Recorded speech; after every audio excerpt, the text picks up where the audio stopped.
جب سے ناصرہ کے شوہر نے دوسری شادی کی تھی اور اس کو در بدر کی ٹھوکریں کھانے کے لیے مجبور کر دیا تھا تو اس کا حال بہت برا ہو گیا تھا۔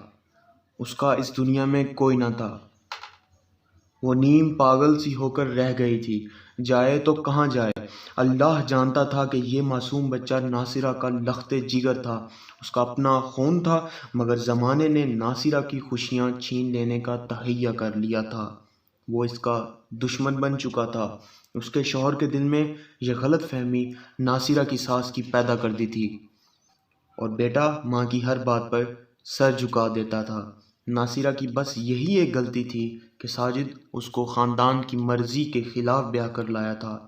ناصرہ اس کو اچھی لگی تھی، اور اس پسندیدگی نے اتنی شدت اختیار کر لی کہ ساجد نے سگی خالہ کی بیٹی سے منگنی کو توڑ ڈالا اور ناصرہ کو بیاہ کر گھر لے آیا۔ یہ قصور کتنا بڑا تھا! کیا یہ زخم ساجد کی ماں برداشت کر سکتی تھی؟ ناصرہ پر جھوٹا الزام لگا کر ساجد کی ماں نے اپنی دانائی سے یہ ثابت کر دیا کہ ناصرہ بد چلن، بد کردار اور گستاخ ہے۔ وہ کسی اور سے بھی ملتی ہے۔ ساس نے ایسے حالات پیدا کر دیے کہ بہو بے بس ہو کر رہ گئی، جبکہ وہ بے قصور تھی، پھر بھی اپنی بے گناہی ثابت نہ کر سکتی تھی۔ آخرکار ساجد ماں کے جال میں پھنس گیا، اور اس نے ناصرہ کو مرد الزام ٹھہرا کر اس کو طلاق دے دی، اور وہ بے گھر ہو کر کہیں کی نہ رہی۔ جھونپڑی کی ایک لمبی قطار شہر کے کچھ فاصلے پر ایک گندی بستی میں دور تک پھیلتی چلی گئی تھی۔ ناصرہ نے بھی وہیں پناہ لی۔ غریبوں کے دل بڑے ہوتے ہیں، وہ کسی مظلوم کے آنسوؤں کے سامنے موم کی طرح پگھل جاتے ہیں۔ غریبوں نے چندہ اکٹھا کر کے ناصرہ کو بھی ایک جھونپڑا سا ڈال کر دے دیا۔ بستی والوں نے سوچا اگر 50 جھونپڑیوں میں ایک اور جھونپڑی کا اضافہ ہو گیا تو بھلا ہمارا کیا گیا؟ زمین تو اللہ کی ہے اور آسمان بھی اسی کا ہی بنایا ہوا ہے، پھر ہم کسی کے یہاں رہنے پر اعتراض کیا کریں؟ چھوٹے بچے کا پڑوسن بوا خیال رکھتی تھی اور ناصرہ کا کام کی تلاش میں در در ماری پھرتی تھی۔ کبھی کام مل جاتا، کبھی فاقے ہو جاتے تھے، اور آج تو پڑوسن بوا بھی بیٹی کے گھر گئی ہوئی تھی۔ آج اس کی زندگی کی سب سے زیادہ بھیانک رات تھی۔ آج قسمت اپنا فیصلہ جلد ہی سنانے والی تھی۔ بادل اور کالی گھٹائیں خوب گھر گھر کر آ رہی تھی اور ایک طوفان کے آنے کی پیش گوئی کر رہی تھیں، مگر وہ ان باتوں سے بے خبر تیز تیز قدم اٹھائے ایک رستے پر چلی جا رہی تھی۔ وہ تنہا نہ تھی، اس کا 3 سالہ بچہ بھی ایک بوسیدہ سی جھونپڑی میں پڑا بھوک اور پیاس سے نڈھال اپنی غم زدہ ماں کا انتظار کر رہا تھا۔ شاید اس بچے کا انتظار کبھی ختم نہ ہونے والا انتظار تھا۔ اس کی ماں بھوک اور پیاس مٹانے کے لیے کچھ لینے گئی ہوئی تھی۔ ماں کے پاس ایک خراب سا برتن تھا، مگر اس بیچاری کے پاس پیسے نہ تھے۔ تقدیر کے مارے ہوئوں میں سے یہ بھی ایک تھی۔ وہ جو پیسہ نہ ہونے کی وجہ سے ذلیل اور خوار ہو جاتے ہیں، اور وہ جب مجبور ہو کر کسی کے سامنے ہاتھ پھیلانے کی کوشش کرتے ہیں تو دنیا والے ان کے ہاتھوں کو نفرت سے جھٹک دیتے ہیں۔ وہ سڑک کے کنارے کھڑی ہو گئی اور آتے جاتے لوگوں کو حیرت سے دیکھتی رہی۔ آج بستی والوں سے اس کی امید ٹوٹ چکی تھی۔ وہ کئی بار ان کے سامنے ہاتھ پھیلا چکی تھی۔ اب تو بستی والے بھی اس کی ضرورتوں سے تنگ تھے۔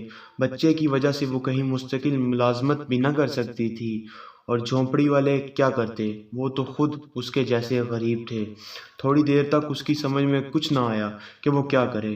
اچانک اس نے یہ محسوس کیا ایک شخص بہت دیر سے اس کے قریب کھڑا ہے۔ وہ اس کے جانب مڑی اور بولی، جلدی سے چند روپے دے دو، مجھے بچے کے لیے دودھ لینا ہے، وہ صبح سے بھوکا ہے، بھوک سے مر جائے گا۔ آج مجھے مزدوری نہیں ملی، نہ ہی بھیک مل رہی ہے۔ مرد نے غور سے عورت کو دیکھا۔ اس کو عورت کے بگڑے ہوئے نقوش سے کوئی دلچسپی نہ تھی۔ غربت نے اس کے منہ پر اتنے تمانچے مارے تھے کہ اس کی صورت مسخ لگتی تھی۔ اس کو دلچسپی تھی تو اس کے بچے سے، جس کا یہ عورت ذکر کر رہی تھی۔ وہ سنگ دلی سے بولا، تم جھوٹ بولتی ہو، سب عورتیں ایسے ہی کہہ کر بھیک مانگتی ہیں، حالانکہ ان کے بچے نہیں ہوتے۔ مجھے بتاؤ تو بھلا کہاں ہے تمہارا بچہ؟ ناصرہ نے جواب دیا کہ وہ دیکھو سامنے اس میدان میں جو جھونپڑیاں ہیں، وہاں اس میں سے ذرا سی ایک جو اکیلی جھونپڑی ہے، وہاں میرا بچہ ہے۔ وہ اکیلا پڑا رو رہا ہے۔ اگر بھوک نے اس کو سونے دیا ہوگا تو رو رو کر سو جائے گا، مگر یقین کرو اس کو بھوک نے سونے نہیں دیا ہوگا، وہ نہ سونے دے گی، وہ ابھی تک رو رہا ہوگا، کیونکہ میرا دل کٹ رہا ہے۔ ماں کا دل گواہی دے دیتا ہے کہ اس کا بچہ سو رہا ہے یا جاگ رہا ہے۔ مرد نے جب جیب میں ہاتھ ڈالا اور کچھ سکے ناصرہ کی ہتھیلی پر رکھ دیے، ناصرہ نے شکستہ حال آنکھوں سے اس کی جانب دیکھا، پھر وہ خوشی اور حیرت کے جذبے سے دیوانی ہو گئی۔ اس اندھیری رات میں سکے اس کی ہتھیلی پر ستاروں کی طرح چمک رہے تھے۔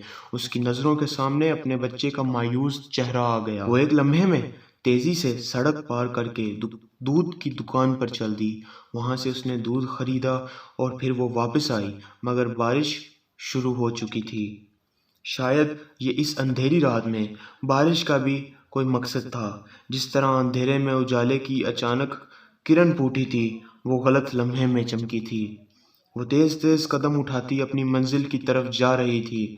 اس نے تھوڑی دیر کے بعد دور سے ہی اپنی بوسیدہ جھونپڑی کو دیکھ لیا۔ بارش میں تیزی سے چلتی جا رہی تھی۔ وہ جلد سے جلد اپنے بچے کو سینے سے لگانے کو بے چین تھی۔ جیسے ہی وہ اپنی جھونپڑی کی دہلیز تک پہنچی، اس کا پاؤں اس قدر زور سے پھسلا کہ سنبھل نہ سکی۔ وہ منہ کے بل زمین پر گر پڑی۔ چند لمحوں تک وہ ساکت رہی، پھر اٹھی تو برتن خالی تھا۔ سارا دودھ گر چکا تھا۔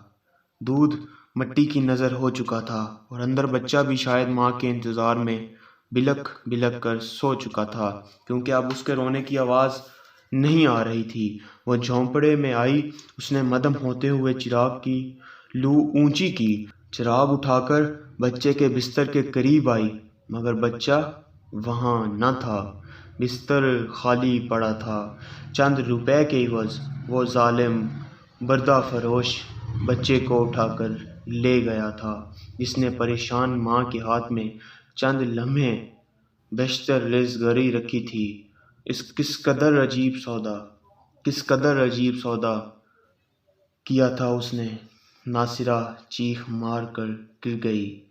پھر جب ہوش میں آئی تو حواسوں میں نہ لوٹ سکی۔ وہ دیوانی ہو گئی، سڑکوں پر ماری ماری پھرنے لگی۔ کچی بستی کے مکینوں نے اس کو ہسپتال پہنچا دیا۔ وہ آج بھی مینٹل ہاسپٹل میں اپنے بچے کو پکارتی ہے، اس کو تھپک تھپک کر لوریاں دے کر سلاتی ہے۔ وہ بچہ جو اس کے پاس نہیں، اس کی زندگی کی آخری امید، اس کی خوشی چھین کر لے جانے والے نے نہ جانے اس بچے کا کیا کیا ہوگا۔ اگر وہ ظالم مل جائے۔